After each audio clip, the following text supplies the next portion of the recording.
January 1st, 2026. And of course, the president has said that he is hoping for world peace in 2026. And we'll see what other news stories folks are talking about as well. But that is one of the main things that was reported was that he is looking for world peace. And of course, a lot of people will be reflecting on how 2025 was and what they are hoping for 2026. I know a lot of people are hoping that we hit better economics and a lot of the other issues that have been talked about during the time of 2025 are alleviated, whether that's the wars that's going on in Ukraine and Russia, or whether that is things that are taking place in Israel and Palestine, and whether that's things that are taking place in the Congo and other parts of the world as well. And of course, a lot of people will be watching some of the college football games today, as that is an annual New Year's Day ritual as well. I know a lot of people will be celebrating the end of Kwanzaa, as this is the last day of Kwanzaa. And here in Durham, a lot of people will be heading to the Armory at around noon to see what they can do in terms of their celebration. It's the 40th anniversary of that particular celebration, even though Kwanzaa is older than that. But it started in Durham some 40 years ago. So they're having their 40th celebration from 2 to 6 down at the Durham Armory. And of course, people are still some recovering from their New Year's Eve celebrations. It was a quiet New Year's Eve for me and everything like that. But I know a lot of people are still trying to get together and see their plans for New Year's Day. And I've even talked to one friend that was going to have their New Year's Eve celebration a day or two later, since New Year's Eve, of course, this year did not fall on a weekend. So they'll do their celebration, I think they said, either Friday or Saturday or something along those lines. So, and of course, people are still looking at other things as well. There was an interesting science report that I saw where a scientist, I believe he was out of Britain, is saying that maybe we all came up from aliens and that the aliens brought life to Earth and all in that space. So he published that study, and I'm sure people will be paying attention to that and seeing their thoughts around that, as there's always the argument between evolution and creation. And now there's a new theory that's been added, well, at least that's another theory that's been added. I can't say it's new because it's been out there for a while and everything like that. But it's this notion that we were brought here to Earth from another place and another dimension and all along those lines. So that's something that people are talking about as well. And of course, I'm waiting to hear from my people from around the world and around the United States to hear what's going on in their parts of the world, whether it's in Canada or whether it's in the California or a number of other places that folks are at, and all along those lines. And I know Nick's over there in Spain. I think this is his first Spanish New Year, so hopefully we'll hear from him how that celebration went and all along those lines. So it ought to be interesting to see people's thoughts about what they are hoping for this New Year and what they are hoping this New Year brings to them and all along those lines. So definitely that is something that people are thinking about. There's new outbreaks of things like measles and flu and things along those lines. So people are definitely concerned about their health as well. So that is definitely something that people will be paying attention to and seeing what's going on in that way. So a lot of things are going on in the world, and we'll be talking about those and seeing what folks' thoughts are about a number of these world events and the world issues and all along those lines. So hopefully some of the folks will come in and they can share with me what they've got going on in their world and what's happening with them and what they might be doing and what they are hoping January brings to them and all in that space. I know a lot of places around the world are trying to figure out their own personal economies and trying to figure out how they can deal in this new year and all in that way. So definitely that is something that people will be thinking about, especially now that the holiday seasons are winding down, even though some people are going to have to figure out what they're going to get in the sense of their New Year's stuff when it comes to Valentine's Day, which is the next big holiday. But I'm going to see what Rick did on New Year's Eve, as I had a very quiet one, and also see if he can pull up the Drudge Report so we can find out what's going on in the world. Because the main thing that I saw was two things that I just mentioned, and I'll share them with you again, Rick. But one of them I think you'll find humorous and kind of funny, but apparently, well, both of them you might find humorous. But the president said he wants world peace, and all along those lines, and of course, that's always a wish of presidents and world leaders. But he actually made it on his I think, way to his New Year's Eve celebration with his wife and everything like that. And then I did see a scientist yesterday has put out a new theory, not that we came from a God source or something along those lines, and not that we were evolution from the apes and everything like that. But apparently, there's a scientist that released a study yesterday. I think he was from Britain, that the aliens brought a shell down here and planted the Earth as a kind of like a colony and all Yeah, along those lines. that theory shows up every once in a while, Uh-huh. and it doesn't work at the apes into man level. That part has been covered well enough. We know there's a lot of proof for that. Right. But at the single cellular, the first DNA level, it's possible that little fragments of genetic material or precursors got blasted into space by collisions between other bodies and landed on Earth and seeded the Earth. I don't think there's a lot of proof for that. There is like a little bit of evidence, I think, that the pieces of Mars landed on Earth and maybe vice versa. But as far as It's interesting you say that, Rick, because one of the things that I saw in the story was that I guess one of the founders of DNA research and DNA in general, like how we come about with DNA, is one of the people that put together this theory. And I think somebody that had done research in RNA is also one of the major proponents. So apparently, the person that is studied DNA, maybe they found some DNA, like you were saying, that was not able to be identified as earthly is the reason that they came up with it. But I know that one of the founders, and I forgot the person's name and whether they were even a man or a woman, but they are one of the proponents of this theory. so but it's tough because any genetic material has to survive the initial violent collision that blasts a chunk off a planet, and then it has to survive coming down onto Earth. And I'm not sure it could do that, if Earth had an atmosphere. If maybe it have, I don't know. I haven't read the article, but maybe it's not a completely implausible theory. It's not implausible, so it could be possible. Who knows? We may be descendants of aliens from Pluto or some other crazy planet, maybe even a planet that we don't know or that we haven't identified or something like that. So, or the other theory, part of the theory was that they planted us and everything. I had a very quiet New Year's. I don't know how your New Year's was, but mine was very quiet. I did talk to mom and I had talked to dad the day before, but I probably called him on New Year's Day, and I am going probably at some point to a Kwanzaa celebration because that's almost like an annual New Year's Day as part of my rituals and everything like that. So, how was your New Year's Eve with your wife? Is your daughter in town, and did she celebrate with you, or did she? No, our kid's in London, so she got to celebrate 8 hours ahead of us. Okay. We made it to New Year's on the East Coast, even though we're in LA. My wife made it till 9 p.m. She had a sip Okay. of some fizzy stuff we have, and then she was out. And then I stayed up for a few hours more. Did you make it to New Year's California time? Yeah, but I mean, I wasn't doing New Year's stuff. I was, I don't know, doing ab roller stuff and butt blaster stuff. I was just exercising and watching Fallout, and then I'm caught up with Fallout, and I forgot what else I watched.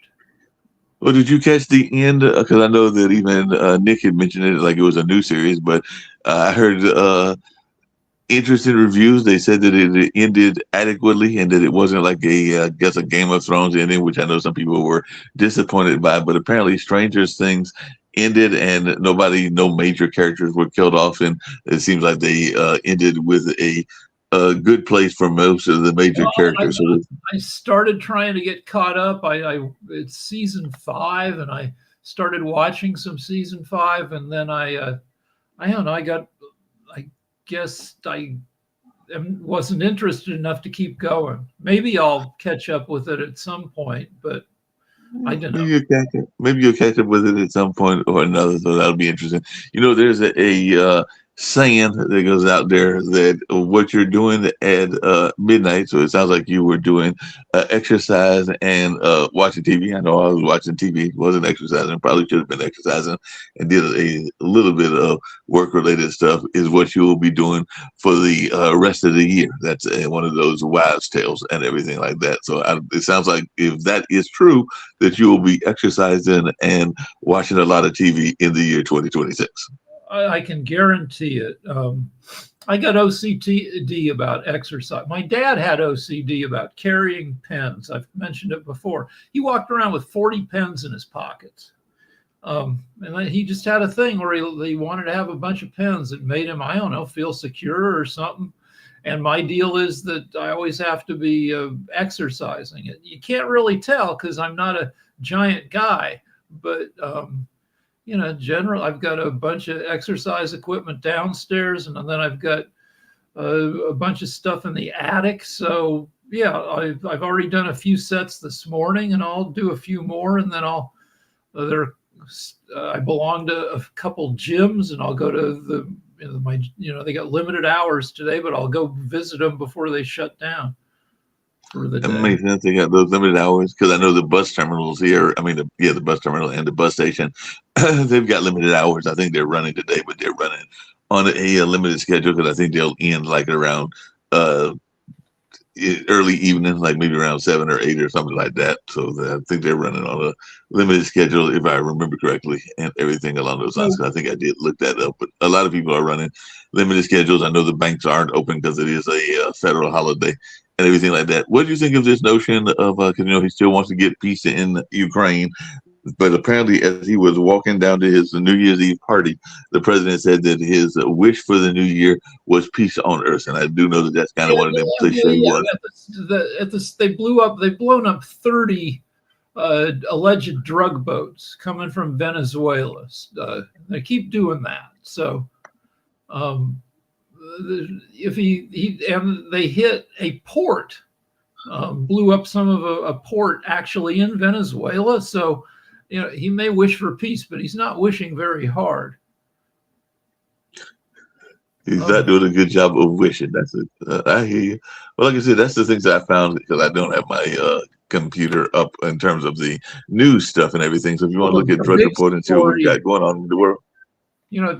Drudge runs one big headline story, and the story is there was a fire. You probably mentioned it before I came on. There was a fire in Switzerland at a resort. There was a New Year's Eve party that injured 100 people and killed dozens of people. Started with a sparkler. And if you've got a place that's made out of wood, you got wooden tables and you've got a bunch of New Year's Eve, bunting and stuff hanging from the ceiling, and it can go up faster than people can make it out of the exits. And that's what happened. That makes sense. It can go up in a quick. I'm sorry, that's what happened on New Year's Eve? What's that? Yeah, this was. That's what happened on New Year's Eve? Yes, in some alpine resort. Yeah, it was. I guess it's like a ski resort. I'm assuming since it's alpine, that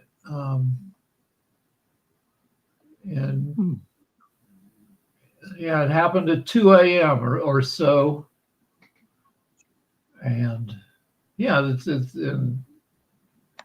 got a shot of the interior before the fire, and they got a bunch of wooden stuff there. So but that's not good.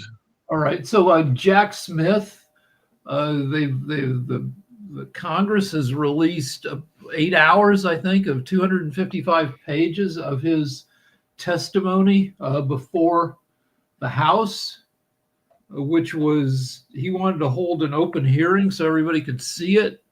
And it wasn't open, but they've gone ahead and released it. And in the hearing, he says that he thinks he had proof beyond a reasonable doubt that Trump encouraged that Trump was the main cause for the January 6th attack on the Capitol, and also that he was illegally holding on to classified documents. And MAGA, of course, on Twitter is saying, yeah, they don't believe it, that he's he's a scumbag, and he's, but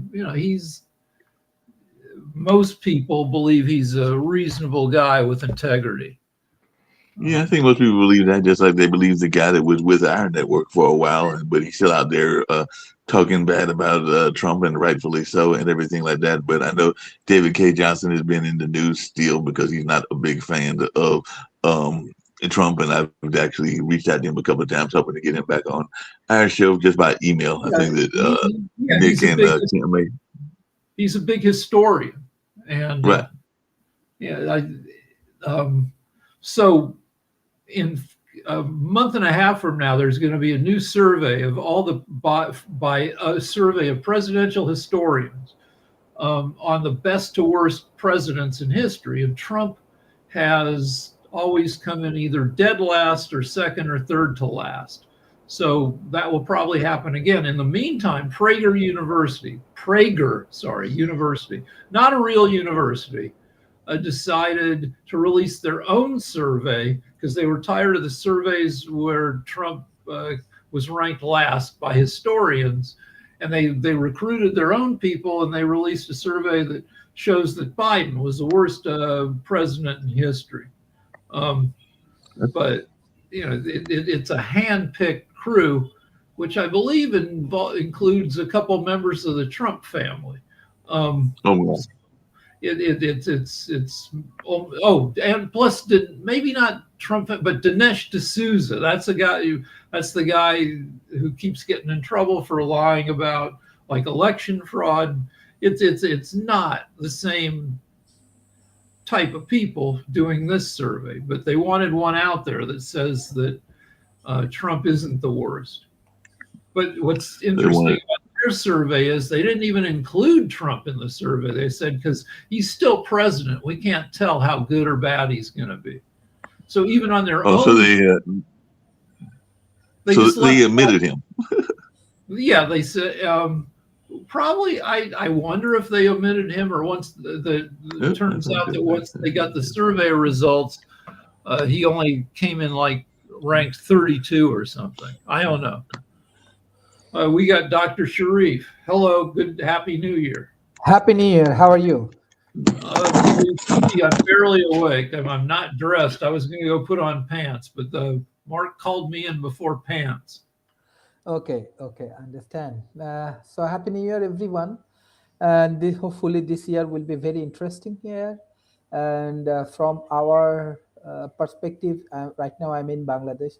We have elections coming February 12th. And a lot of sacrifice and a lot of things happening. But there is a good point. I find that after the prime ministers died, I find that India, Pakistan, and all of the South Asians political leaders, they come together and they join. So it's mean that peace is coming to our political arena and everywhere.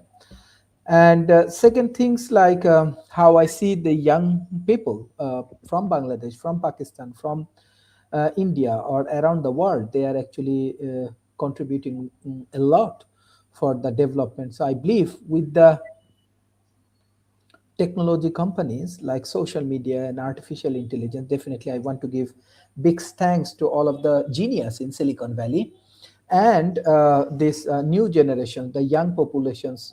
This year will be more productive. Only things I'm a little bit of aware about all of the politics and political diplomacy. If this political organization, institutions, and political leader, they think that they will give more opportunity to young to restructuring this world, regenerate this ecosystem, or develop an ethical society, which is very, very important. Because we are running for all of the I want to say this like unethical activities, political corruptions, and everything. but there is an opportunity that we can contribute a lot through this ethical society. So if we can play a role in a positive way, we can bring more success. So that's why we are developing this leadership development program. Rick, I want to invite you as a mentor for this program. Just I finished a very successful meeting with this different universities, dean and vice chancellor from Gujarat, from India. There are many good universities, young populations, they need mentorship. With your wisdom, you can guide these populations, you can help them. So we are offering this CEO development program. Anybody from Pot TV, including Rick, you can join, you can Thank you share for the your... invitation. I can tell people what not to do based on some of the wrong things I've done. Okay, yeah. That is also important because this is all about your wisdom, right? This is all about your experience, which is priceless. This is very, very important for South Asia, young from Bangladesh, young people from India, or young people from uh, Pakistan. How this Hollywood work, right? How this California work. You also can, let's say, engage with us with the initiative of talent economy, with the initiative of longevity research like Ayurveda, or this AI revolutions, or even Bangladesh media, right? You can join with us. So that is the things I always believe, this global north and global south, we can come together and we can develop the new society. And hopefully your experience will be very valuable for I us. don't know. I mean, I'm a boomer. I'm so many generations away from Gen Z and Gen Alpha, and those generations have significantly different behavior than the boomers and Gen X, Gen Z, Gen Alpha. They have stepped more and more into the world, into the cyber world, into AI. That my daughter's generation was the first generation to grow up millennial. Well, no, is she a millennial? I guess so. The first generation to grow up with the internet their whole lives. And then the next generation was the first generation to grow up with smartphones their whole life. And then, Gen Alpha will be the first generation to never know a time when there wasn't AI. And it shows in some young people's behavior that Gen Z, Gen Alpha, they drink less, they have fewer partners, they have more virgins, less sex. They seem to be stepping away from the material world into the cyber world, which isn't necessarily bad. Every old generation of old people looks at the new generation as like, oh, you guys are throwing away all the values and stuff. But for us to survive AI, we are going to need to merge with the AI, which means we're going to need people who are completely at home with being part of an AI world. Mm-hmm. That is very interesting. But AI, even though in Gujarat, I'm just observing that they are desperately deploying all of the AI and AI innovations in their industry, let's say transportation industry, healthcare industries, manufacturing industries, and all of the things. And for that particular issues, I think the new generation, they have to prepare themselves how to handle the generative AI, how to improve their skills. That is very important things I think the new generations have to develop themselves. So Rick, what your experience from Silicon Valley or from California? What's going on in this AI industries? Well, And how? there's a guy that I read a lot named Cory Doctorow, and he brings up a lot of the drawbacks of AI. That, for instance, you can use AI now to take a look at X-rays and search for tumors. And supposedly that would save human work. It would free humans up to do other stuff. But at least at this point, it does not. that you need that once the AI looks at the X-rays, you need a human to check the AI's work. And that often leads to more mistakes because the human gets complacent because the AI has already done a lot of the checking. So it doesn't necessarily save human labor, and it doesn't necessarily make the reading of X-rays more accurate. The same thing with coding. AI gets better and better at coding, but it can make mistakes that make programs vulnerable to hacking. And again, that you have increased vulnerability because writing your own code as a human means you can make sure that there are no back doors. But if you're checking AI's work, it's hard to see exactly what's going on, and a human will get bored checking a million lines of AI code and might not catch back doors. So I've definitely seen that in my work, my other job, which is the testing company, because definitely there have been times that we've tried to have AI do some of the grading. And as I've said before on this network and on this show, AI doesn't always understand human nuances, like doesn't understand why some people might have like an interest, say you're supposed to write about your favorite character or something like that. They may not understand why certain neighborhoods that favorite character may wind up being somebody like Snoop and all along those lines and in that space. And they may not understand the geographical, the gender differences and some of the other differences that exist within our kids, including the difference that a kid from the farmland might give to one that was from the urban areas and everything like that. So, I mean, there's some common facts that everybody should know. I mean, 2 + 2 is always going to equal 4 and those basic facts and everything like that. But there are some things that are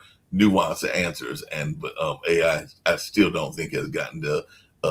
It's early days. It's like it's 1901 with cars. But Right. the cars that they had in 1901, they were clunky. They went maybe 8 miles an hour. They were hard to start.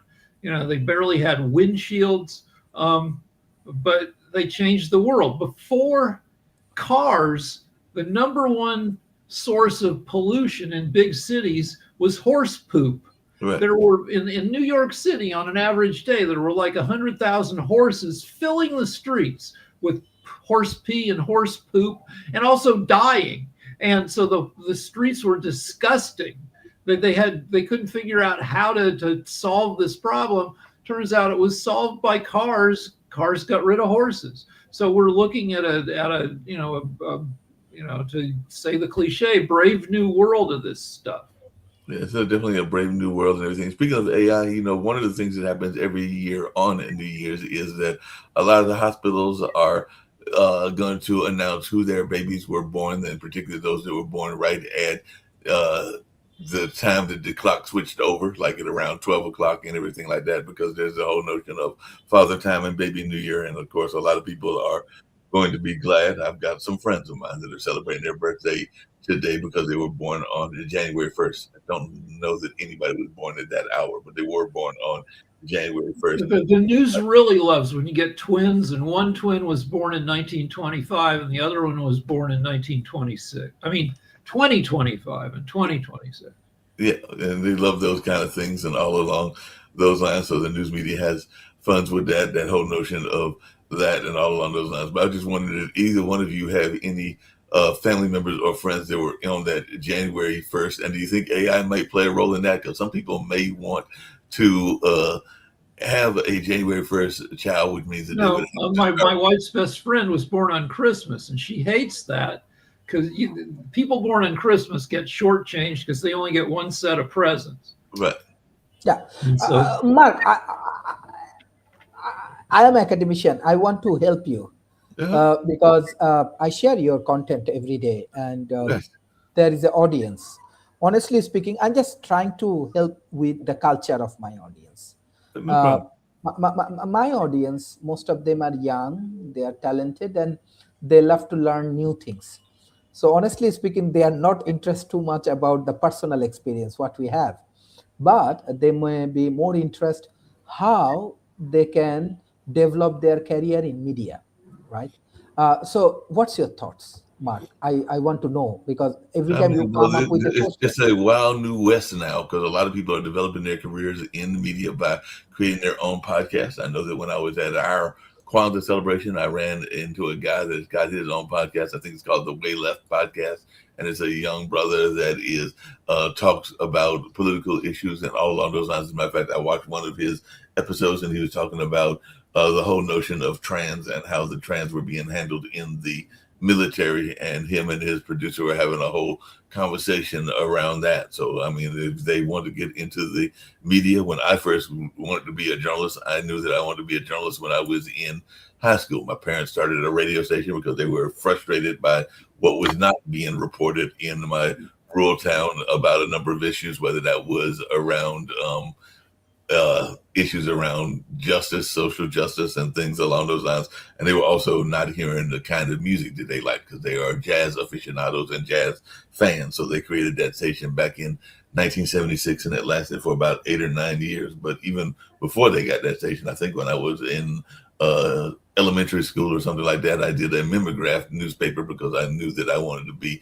involved in journalism, because I was a fan of Walter Cronkite, fan of a lot of the early journalists, including some of the Watergate journalists, and all along those lines. So I knew that that was a field that I had an interest in. So this field is something I definitely had a strong interest in as a youngster and everything like that. So whatever your interest is, I think I mentioned on this show before that my nephew wants to be a lawyer, but he wants to be like what I call an activist lawyer, the kind of lawyers that are involved in political discourse and kind of social justice and all along those lines. So not necessarily being a business lawyer or a corporate lawyer or that type, because he knows that his dad was involved in working with the at-risk youth. He knows to some degree, even though he doesn't know as much as he probably should know, the kind of work that I do and the kind of things that I've been involved in. And he knows that his granddad, my dad, was very much involved in both the journalism and in civil rights activities. So I'm sure some of this is conversations. And my mom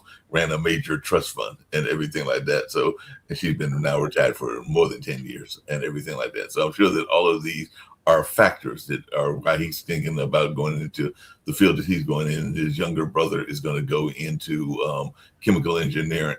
Engineering. I'm not sure if it's chemical or if it's civil, but I do know he's going to go into engineering. At least that's what they want to now. And so Rick can attest to what they say they want to do now and what they're going to do later might be two different things, because they often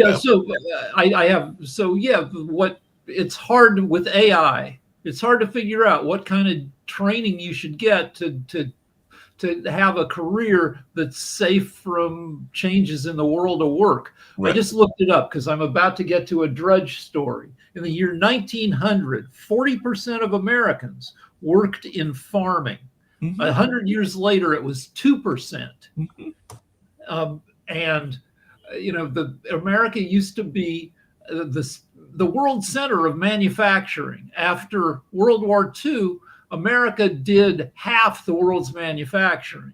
Now that's changed. Most of the world's manufacturing is in South Asia and East Asia, which means when I was a kid, you'd hear a bunch of stories about horrible industrial and farming accidents, like somebody falling into the machine at the brick factory. Right. So I think Stephen King wrote a story about it. You get made into bricks, which is a terrible way it's quick, but you're not going to survive. Right. So anyway, there's a story on Drudge. Right now, if you want to go to Drudge, they have a picture.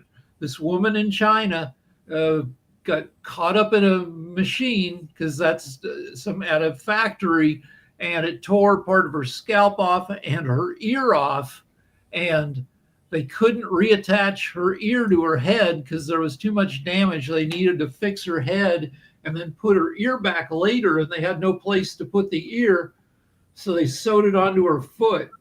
So go to Drudge right now, and you can see a picture. Yeah, well, I'm not really into horror and gore. No, it's not gory. It's just it's a very pretty foot, just with an ear growing out of it. And they saved the ear, and then they were able to attach it later. So, well, that's good and everything. I was actually watching one of the Criminal Minds episodes where the unsub, the criminal and everything, had actually destroyed a lot of people's body parts because he was upset at it being rejected in in high school because he was a different kind of child and everything like that. So he actually the daughter of the person that he was fixated on, he wound up burning her hands and everything like that. But it was interesting because at the end they said that the doctor said that they would be able to give feeling back to her hand, even though she had been had acid or something like battery acid put on it and everything like that. So we have got that kind of technology. But Dr. Sharif, to your point and everything along those lines, and even to yours, Rick, well, two things. One,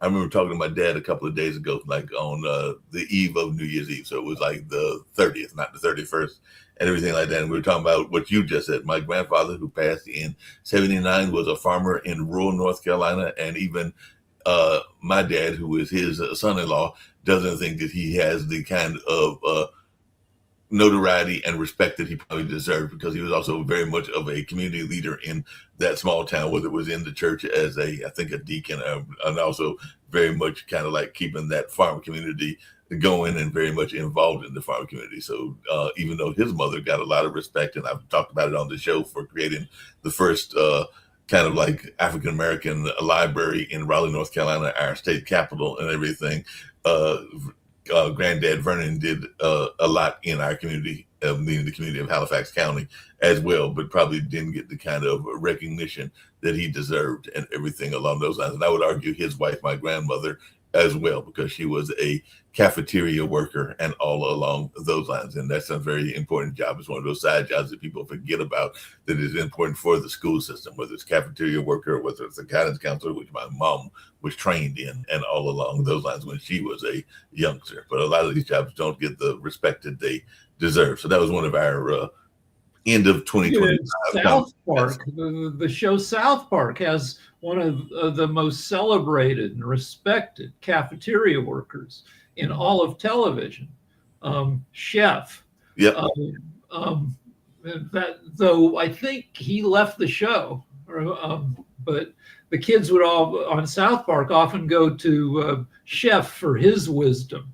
And that's what I think a lot of people don't understand, because I wrote a skit a long time ago that was that same principle, and it was called Confessions of a Buppy, and Buppy is the black version of a yuppie and everything like that. But it was basically a Buppy that was forced into realizing what he was dealing with in terms of not giving people credit and all along those lines. So in the story, he runs into a homeless couple and realizes they know more than he's aware of them knowing, after he got forced to talk to them, because this is all because he's forced to get on a bus because he's used to driving his fancy car. I think in the story I had him either driving a Lexus or might have been a Rolls Royce or something like that, but he was forced to get into going the regular way of traveling, which is by bus. So he ran into a homeless person. He ran into I think a woman of the streets and a couple of other characters he ran into and everything like that. But the last character he ran into was the janitor in his office, and the janitor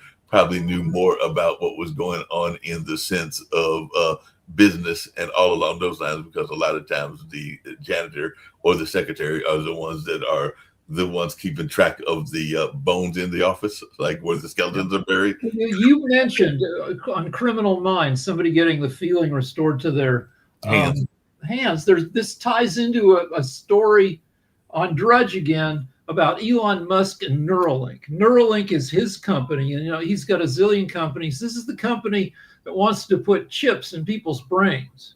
And he announced that there's going to be a huge rollout of a ton of chips, brain chips, this year. I guess they've done enough research now on primates and on people that they can get a chip in there that doesn't kill you. And they say they're going to start making this available to a ton of paralyzed people so they can operate a bunch of stuff just by thinking it. Just by thinking they can operate it and all along those lines.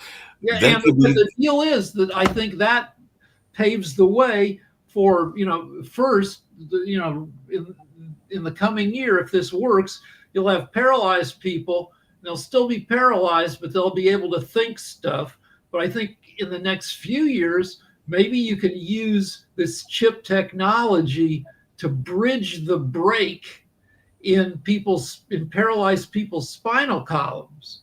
Couldn't that be dangerous though? Because one of the things that I know is that we have millions of thoughts per day and everything like that. Most of the thoughts are revolving around our family, our work. I know men have a lot of thoughts around sex and everything like that. But within our thoughts and our thought patterns, there are some things that we probably think that we, because of our moral code or because of the different things that exist within our education, we would never enact. Because Yeah, I know well, I probably think everybody, you probably at some time or another have thought that you wanted to hit somebody or that you wanted to rob something or some other yeah, kind of. no, I have probably more bad thoughts than the average person, and yeah, I don't act on them. Right. But part of OCD is you have like obsessive bad thoughts, and it gives you anxiety because you're afraid that you might act on them. But yeah, I think with Neuralink, you have to think very, with concentration and specifically to make the thing move. I don't know that, that your robotic hand will start grabbing butts because you like butts.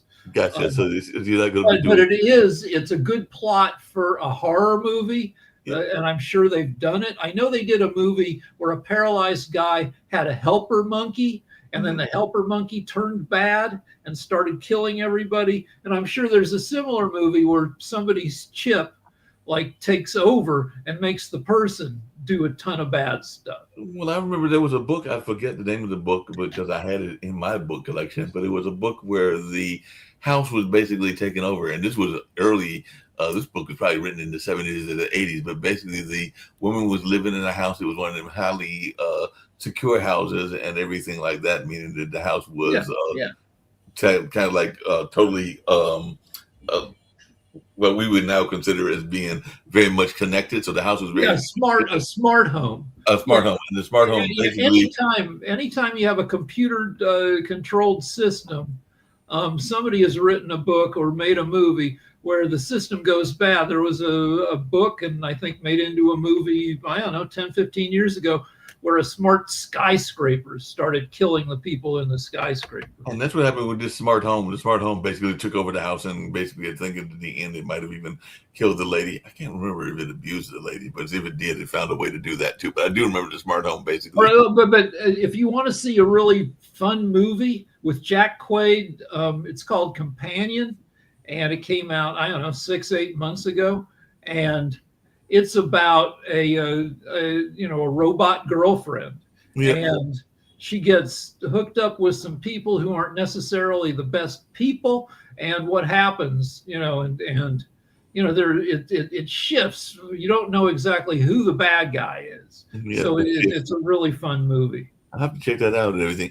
Dr. Sharif, you asked me earlier, and I didn't give that full answer and everything. But one of the things that a good friend of mine, Carl Kinney, and there is some question as to whether he took the 1619 Project Lady's job because she was offered the job at UNC and everything. Not took it as in like he took it forcefully, but it was that job was hers originally and then was given to him. But one of the things he talks about, and this is a new dilemma with journalism and everything, and I think Rick can even speak to it as well, is that because it is easy. It was easy when I was a kid because I wrote a mimeograph newspaper, which means I wrote some articles, put it on a mimeograph paper, and published it as my own article. But because of the extent of the way that kids can create their own podcasts, create their own YouTube channels, and a lot of it is not fact checked, that one of the things that he tries to teach his journalism students is to be conscious of the media landscape that they're going into and to be sure that they are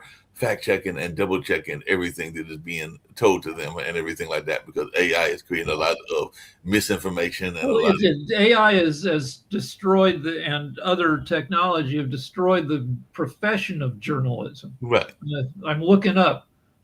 But one thing I just want to add, look, like AI can do many things, but it's based on data, based on experience, based on how we train AI.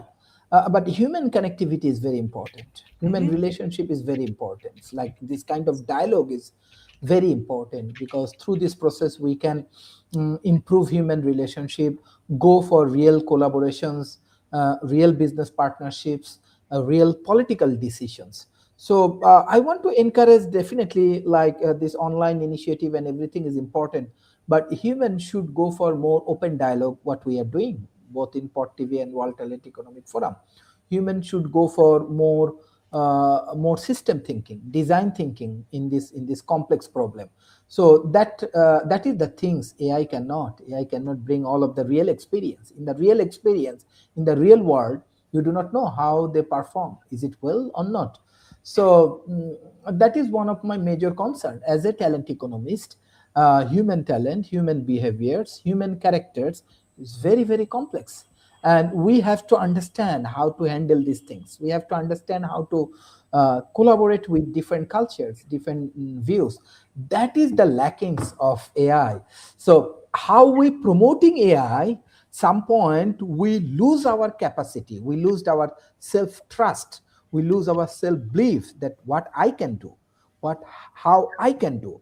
And another important factor is creativity, human creativity. Let's say, Rick, you have an amazing creative work. I saw. Mark, you have an amazing creativity. So you have to trust your creativity. You have to trust your innovations. Creativity comes from human, right? Creativity comes from your inner capacity, your inner practice. Wisdom comes from your inner practice. And creativity is the way how you can handle this any type of real problem, real complex problem.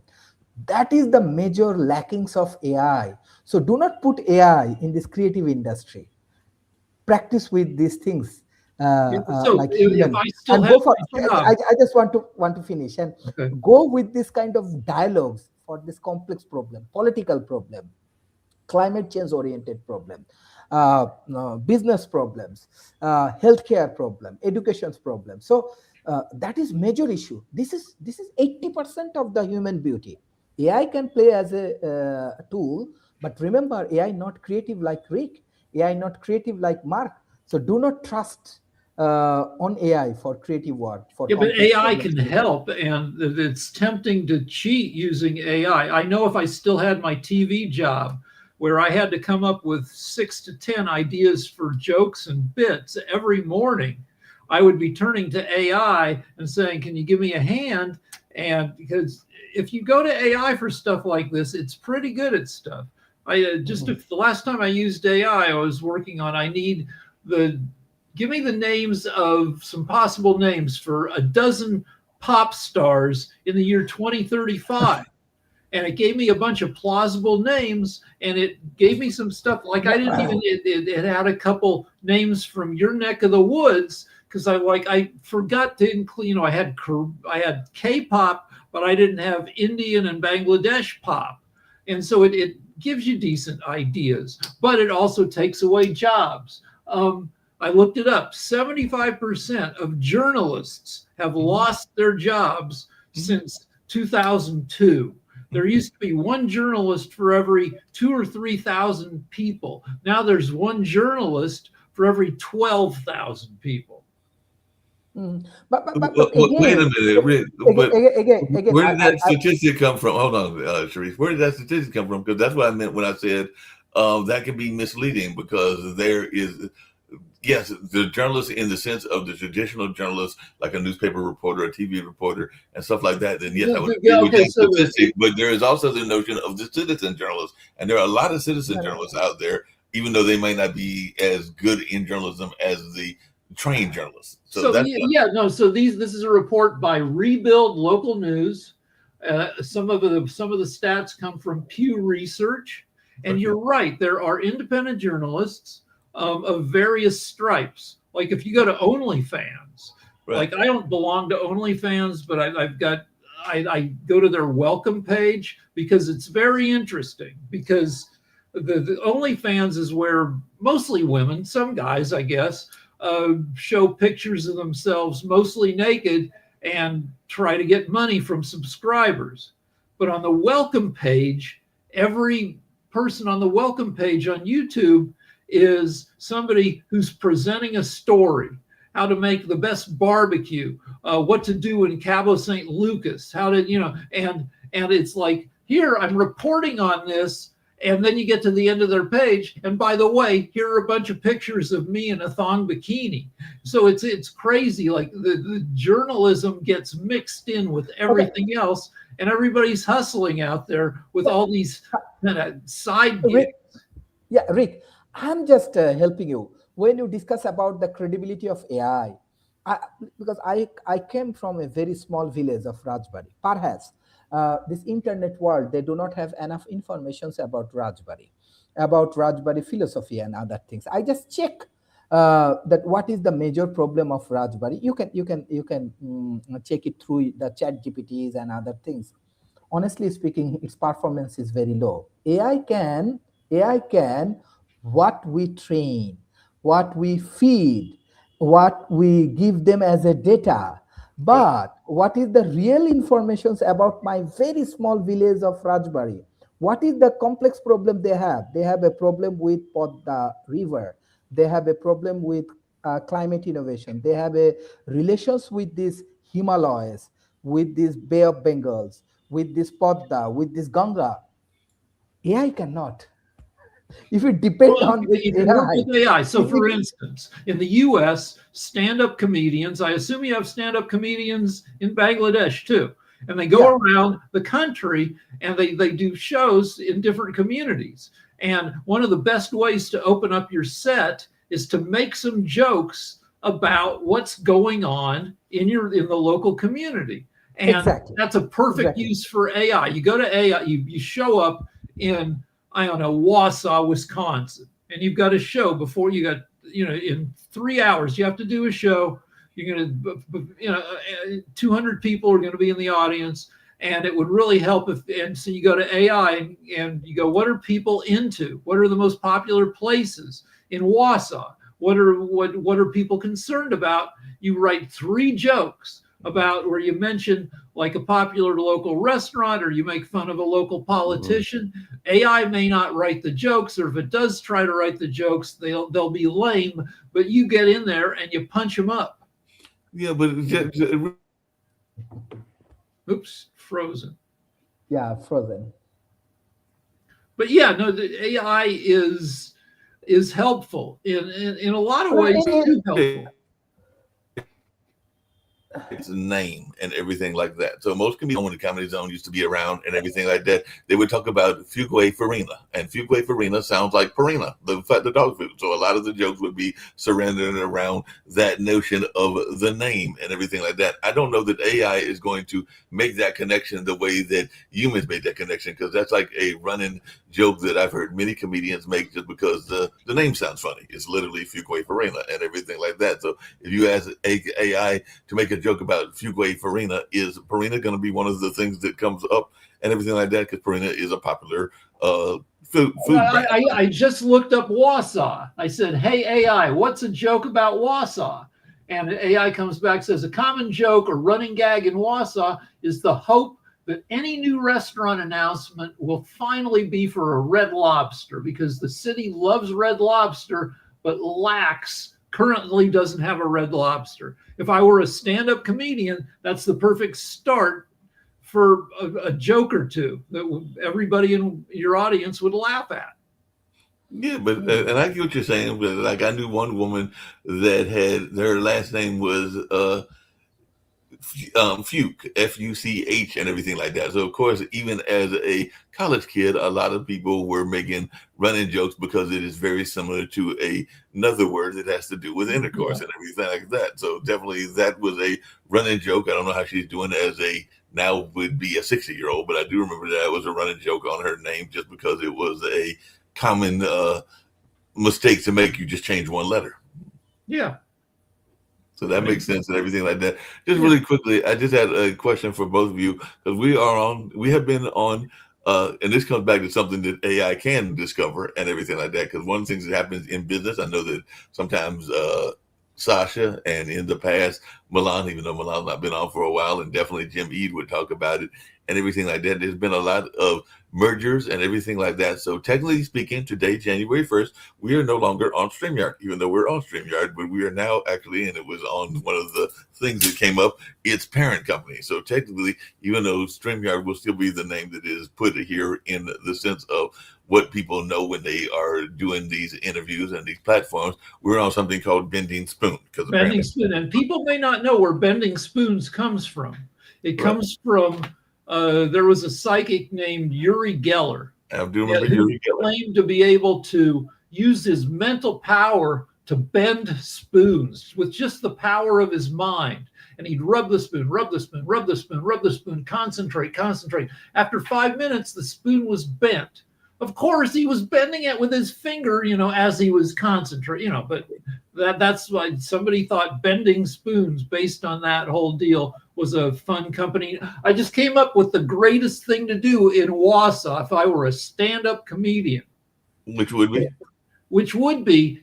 Everybody loves, the most popular part of Red Lobster is the Cheddar Bay biscuits. They're cheesy biscuits. If a comedian showed up in Wausau and said, "I'm sorry, I've been talking, with the City CEO Council of Red Lobster, and they haven't our negotiations bogged down. I was going to get a Red Lobster for you here," and everybody'd be like, "Aw."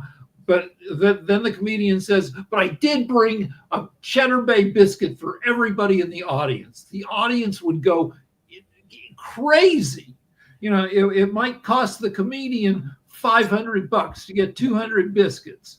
Yeah, but that might be an expensive trip, and I don't know it'd be $500. It might even be closer to $1,000 because those biscuits are not cheap and everything like that. No, and you have to get them there and everything. But if you're like if you're a pretty prominent comedian and you can afford to not make a profit but have everybody go crazy, that's the way to go.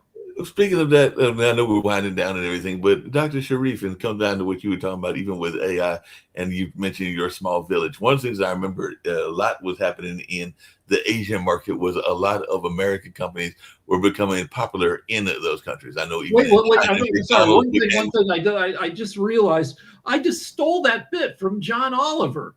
I just remembered he did that. He gave Cheddar Bay biscuits to his whole audience. So I'm sorry, John Oliver. I forgot. I thought it was my own idea. And no, you came up with it first. You got to give credit to where credit's due and everything. But Dr. Sharif, I remember there was a time that in China, and I think they still have a lot of McDonald's and other restaurants that are popular, but are a lot of American businesses, particularly the fast food and restaurants that we're talking about, making their way into Bangladesh. Do y'all have like a KFC and a McDonald's and stuff like that? Yeah, this kind of restaurant is very popular. But last episode, I think my friend Rick said his experience about this COVID, right? He has, or his wife has COVID. This is the things I'm doing research, and this coming this year, December, I have a conference on longevity research. We do a lot of research and publish paper. Trust me, the Ayurveda of this South Asia, this is very popular things. You can try it, and it will help you a lot. Second things, according to research, we find in the COVID situations, many people said that that many people will die in Bangladesh, but it never happened because of this spicy. Some point Nick said that there are different kind of spicy actually help you to improve your metabolism. So I want to even introduce a good restaurant from India, from Bangladesh to this North America. Beside this, we want to welcome this fast food restaurant. We have it, American burgers, KFC, McDonald's, Coke. It's very popular in Bangladesh. On the other hand, I think US people, they should try two things for their medications. This Ayurveda, it will really work, and different kind of spicy. It will help you a lot to improve your metabolism, even in the COVID situations. You can try this South Asian spicy like gingers, like all of the things. It will be helpful. I know a lot of my. This is a cross-cultural things. Do not like push everything. There are many good things you can try and many positive things. I believe in that because me and a friend of mine, we go out once a month to a restaurant. Matter of fact, I need to come to figure out where we're going in January. But the last one we went to was an Asian fusion. Well, actually, that wasn't the last one. I think that was 2 months ago. But it was an Asian fusion restaurant called Wheat here in Durham and everything like that. But we've tried different types of restaurants. Some of them have been, the last one we actually went to was a diner. That's what it was. It was a traditional diner and everything like that. But it's been around for a while. But yeah, we just try to stay on different restaurants and experiment with them. Part of that is so I can get some Yelp reviews and everything like that. And part of it is just because I'm naturally curious and all along those lines. So who knows what the next one will be and everything along those lines. I got a idea for a show for you, and then we'll get out of here, Rick, and everything like that. But I was interviewing one of the guys that played Santa for Black Santa, because we did have Black Santa during the Christmas season and everything like that. And I've done the interview now on Pod TV, I think 3 or 4 times. So we did it yesterday on New Year's Eve. And one of the things that he said could be a plot for a movie. And I was thinking about Buddy, the old movie and everything. But he's joked on the last 2 or 3 times that the elves are and the reindeers are on strike because they want better pay. And apparently in his interview, and the story was not a serious interview. It was more like a fun. I would bet that has shown up in a movie. I saw a whole movie. I mean, I forget the name, but it was set at the North Pole, and it went into the whole economics of being an elf. It turns out that elves, they never sleep because they're always building toys, right. And they live on a diet of cookies because the high carbs is the only thing that gives them the energy to stay awake all the time. So, yeah, the elves work under terrible conditions.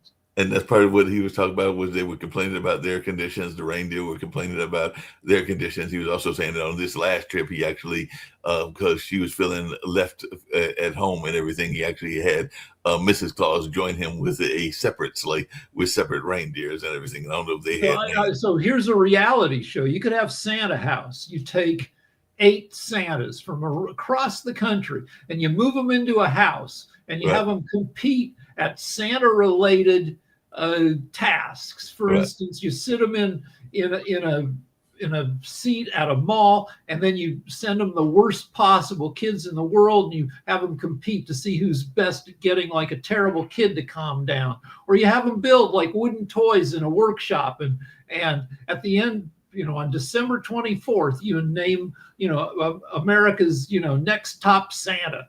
America's next top Santa. Trump might even go for that one, but then he'd want it to be Trump Santa, because he wants everything to be Trump this and Trump that. Yeah. So it'll be Trump Santas, and he might even try to be Santa himself. Yep. All right. Well, Happy New Year. Happy New Year. We'll see you tomorrow, which will be Friday the 2nd and everything like that. I think, like I said, I'm going to do. Yeah, I don't even know this time of year. I don't even know what day of the week it is. It gets all screwed up. It's tomorrow is Friday the 2nd. The day that you were thinking about doing the next Naked at Night could be the 4th, or you might do it on. Yeah, well, I'll send an email out. All right, thank you, and no see problem. you tomorrow. See you tomorrow.